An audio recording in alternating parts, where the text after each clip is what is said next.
तो नमस्कार साथियों, आज के इस वीडियो में हम लोग जानेंगे प्रश्नावली 9.1 के जो है 9 नंबर के सवाल को। इससे पहले हम लोग 1 से लेकर 8 तक के सभी सवालों को हल कर चुके हैं और उन सारे वीडियो का जो प्लेलिस्ट का जो वीडियो का लिंक है वो डिस्क्रिप्शन में दिया गया है। आगे बढ़ने से पहले इस चैनल पर आप अगर नए हैं तो चैनल को सब्सक्राइब करें। और आज के इस सवाल को हम लोग देखते हैं 9 नंबर का सवाल में। 9 नंबर का सवाल में ये कह रहा है कि मीनार के एक पाद बिंदु से एक भवन के शिखर का उन्नयन कोण 30 डिग्री है और भवन के पाद बिंदु से मीनार के शिखर का उन्नयन कोण 60 डिग्री है, तो यदि मीनार की ऊंचाई 50 मीटर हो तो भवन की ऊंचाई ज्ञात करें। यानी कि यहाँ पे दो चीज़ बोला गया, एक मीनार है और एक भवन है।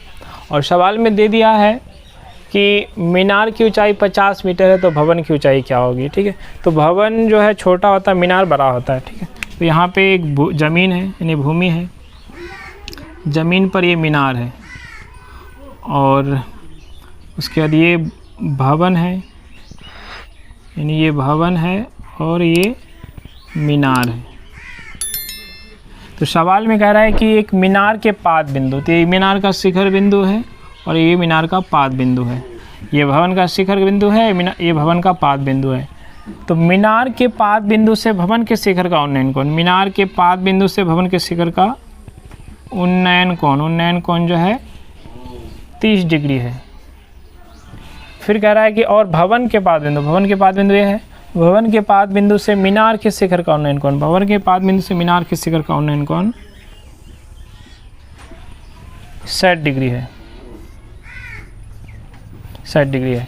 यदि मीनार की ऊंचाई, मीनार जो ऊंचाई है कितना है 50 मीटर का, मीनार की ऊंचाई 50 मीटर है।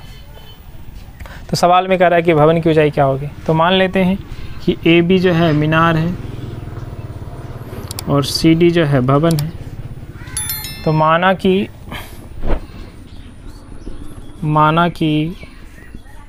भवन की ऊंचाई x मीटर है, x मीटर, भवन की ऊंचाई को मान लेते हैं x मीटर है। और मीनार की ऊंचाई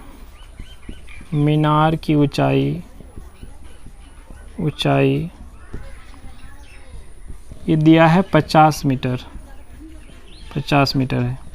तो सबसे पहले हम लोग काम करेंगे इसमें, क्योंकि मीनार की ऊंचाई जब दिया गया है तो मीनार की ऊंचाई दिया गया है यानी कि लंब दिया गया है, तो ये आधार का मान निकल जाएगा और लंब बटे आधार जो है 10 का रिलेशन होता है। तो यहाँ पे सबसे पहले हम लोग 10 60 का मान निकालते हैं। त्रिभुज ABD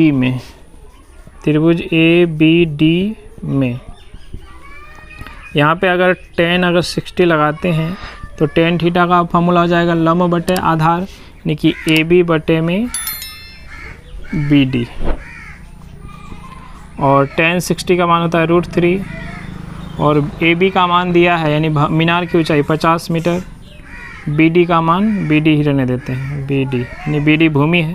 क्रॉस जब मल्टीप्लिकेशन करेंगे तो यहाँ पे हो जाएंगे 1√3 BD हो जाएंगे बराबर 50 है तो 50 और BD को BD लिख देंगे 50√3 और इस √3 का हर परिमेयकरण करेंगे तो √3 बटे में √3 हो जाएंगे और BD का मान निकल के आएगा 50√3 बटे में 3 मीटर।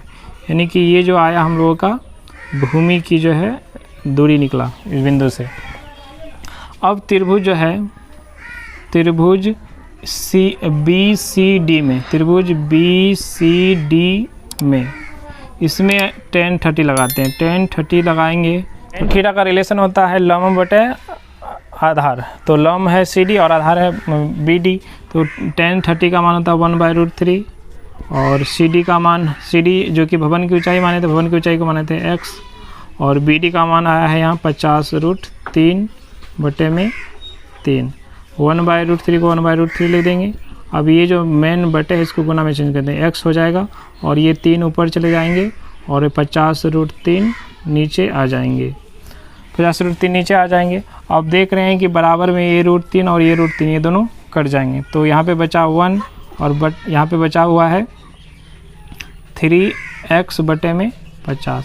यहाँ पे क्रॉस मल्टीप्लिकेशन करेंगे तो 3x बराबर हो जाएंगे 50 और यहाँ x का जब मान निकालेंगे तो 50 बटे में 3 मीटर। तो x माने क्या थे? भवन की ऊंचाई। अतः भवन